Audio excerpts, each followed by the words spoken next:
PSG sudah kehilangan Lionel Messi dan mungkin selanjutnya Mbappe. Mereka pun nampak sudah cukup dengan deretan tim penuh bintang. PSG menyetujui penandatanganan uang besar pertama mereka di musim panas minggu lalu. Namanya Manuel Ugarte. Mereka yang berada di luar Liga Eropa atau lingkaran papan atas Portugal mungkin belum pernah mendengar tentang Ugarte.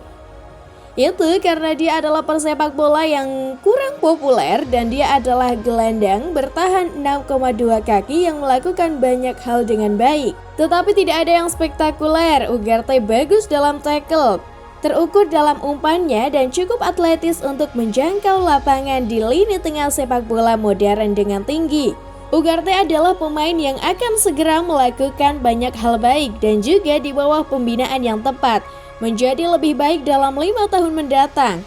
Ugarte bukanlah tim rekrutan PSG, tapi Les Parensis menghabiskan 60 juta euro untuk membawa pemain internasional Uruguay itu ke Paris, mengalahkan si boros Chelsea yang juga berminat serius. Ini adalah awal yang sangat cerdik untuk pengeluaran musim panas. Sesuatu yang umumnya tidak dilakukan PSG. PSG di tahun-tahun sebelumnya akan segera mengejar pengganti Lionel Messi yang akan kehabisan kontrak dan mungkin mencoba membujuk Mohamed Salah dari Liverpool atau Leroy Sane dari Bayern Munich. Sebaliknya, kedatangan pertama mereka masuk akal, pemain bagus yang memenuhi kebutuhan. Salah strategi dan berantakan. Sejak mereka mendatangkan Neymar pada 2017, PSG selalu membidik nama-nama besar, mengejar pemain bagus yang sedang di puncak, memburu nama besar Eropa untuk pemain yang pasti masuk dalam daftar nominasi Ballon d'Or. Tetapi, strategi itu telah menghasilkan keberhasilan yang terbatas. Namun, kali ini segalanya mungkin berbeda.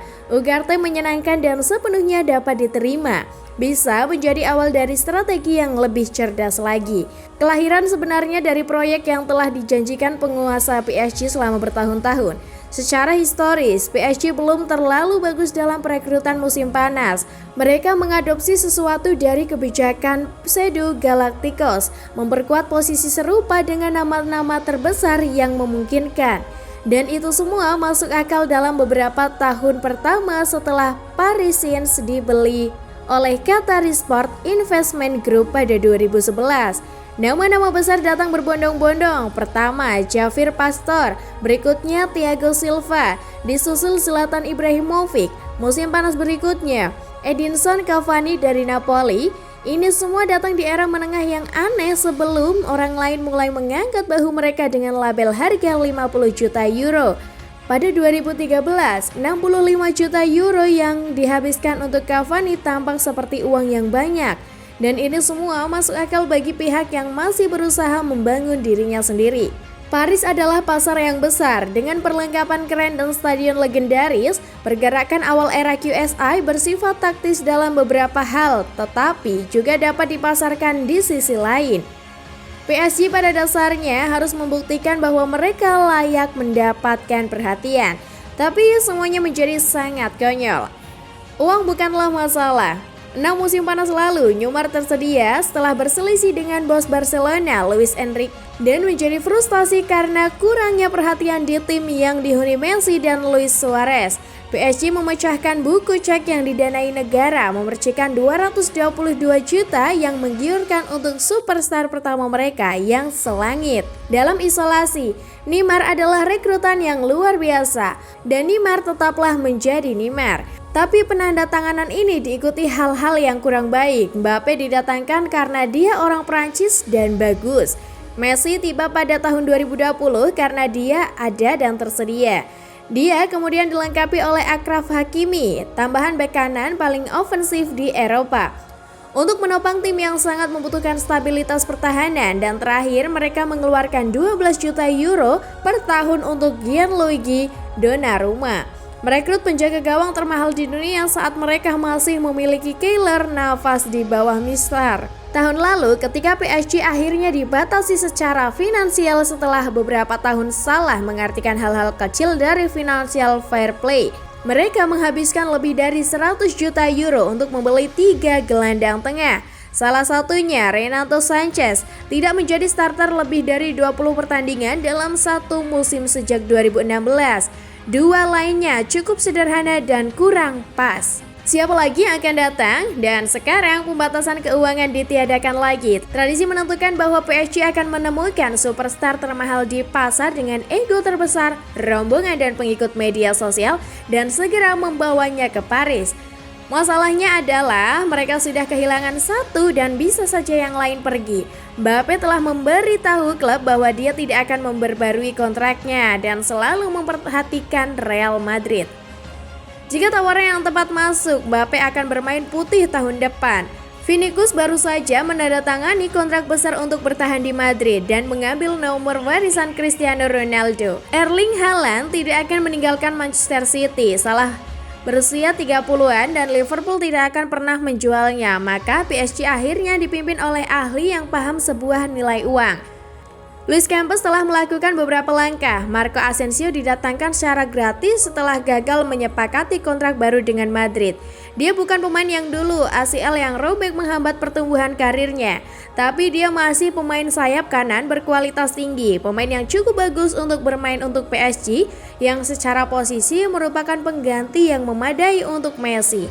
Lee Kang-in dari Mallorca juga akan segera menjadi pemain PSG. Menurut Foot Mercato, seorang gelandang serang pemain Korea Selatan itu adalah pemain penting untuk salah satu kejutan terbesar La Liga tahun lalu. Memimpin klub pejuang itu finish di paruh atas dengan kontribusi 13 gol. Di mana tepatnya, apakah dia cocok masih harus dilihat? Tapi dia pasti akan menjadi tambahan yang bagus dengan harga kurang dari 20 juta euro. Tiba-tiba PSG memperkuat starting 9 mereka dengan harga yang relatif murah tanpa menambahkan ego besar ke ruang ganti. Selanjutnya diduga Bernardo Silva. PSG menyetujui kesepakatan untuk pemain Portugis itu musim panas lalu, tetapi tidak mewujudkan transferannya tersebut. Campos memiliki hubungan yang sudah ada sebelumnya dengan Silva yang tidak punya apa-apa lagi untuk dimenangkan di City. Campos juga mengejar bek tengah dan akan mendapat keuntungan dari pasar yang berlimpah dengan opsi. Meskipun kedatangan Milan Skriniar seharusnya membawa keuntungan, mantan pemain Inter itu memiliki profil yang mirip dengan Marquinhos dan Parisiens idealnya membutuhkan opsi kaki kiri. Josko Gvardiol akan menjadi target papan atas, tetapi Campos perekrut yang cerdas. Kemungkinan besar akan memikirkan satu atau dua pemain yang lebih terjangkau. Memang ada beberapa faktor yang menyulitkan di sini.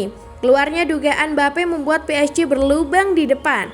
Ironisnya, pemain yang terang-terangan didambakan Mbappe sebagai rekan setim bisa jadi pilihan. Randal Kolo Muani siap hengkang dari Frankfurt. Dia akan menelan biaya 100 juta euro. Tetapi untuk salah satu striker terbaik di Eropa, angka itu hanyalah tarif yang berlaku. Jika dia adalah rekrutan termahal dan tiba dengan sejumlah pemain lain dengan harga yang sesuai, PSG akan melakukannya dengan baik. Kemudian, siapa yang pergi? Ini semua datang pada waktu yang tepat juga. PSG bisa menghadapi perputaran yang luas musim panas ini. Sergio Ramos dan Messi sudah dilepas. Mbappe tampaknya akan mengikuti mereka keluar. Sejumlah peminjaman tampaknya juga akan pergi. PSG memungkinkan akhirnya menemukan membeli dari Mauro Icardi yang nakal. Sementara Leonardo Paredes, Julian Draxler, Gini Wijnaldum dan Keylor Navas semuanya harus keluar dari skuad. Mereka akan dibatasi oleh absen jangka panjang Presnel Kimpembe yang mengalami cedera Achilles menjelang akhir tahun lalu, yang bisa membuatnya absen pada sebagian besar musim. Sementara itu, Neymar menjalani operasi pergelangan kaki pada musim semi dan kemungkinan besar tidak akan pulih sepenuhnya pada Agustus, yaitu jika dia masih bertahan. Tidak semuanya akan berjalan lancar di sini. Satu atau dua peminjaman mungkin akan bagus, sementara pemain yang tak terpakai bisa dipersilahkan untuk pergi. Tapi PSG menghadapi skuad yang dilucuti dan punya banyak uang untuk meningkatkannya. Yang tersisa hanyalah memastikan bahwa mereka tidak menyia-nyiakannya. Patut ditunggu bagaimana perkembangan dan strategi klub kaya raya PSG yang sekarang kembali mengincar pemain-pemain muda, berbakat dan enggan membeli bintang-bintang instan yang selalu menjadi headline di berbagai media serta capaian untuk memenangi trofi Liga Champions musim depan. Jangan lupa untuk selalu dukung channel kami dengan cara like, comment, share, dan subscribe. Sampai jumpa lagi. Bye-bye.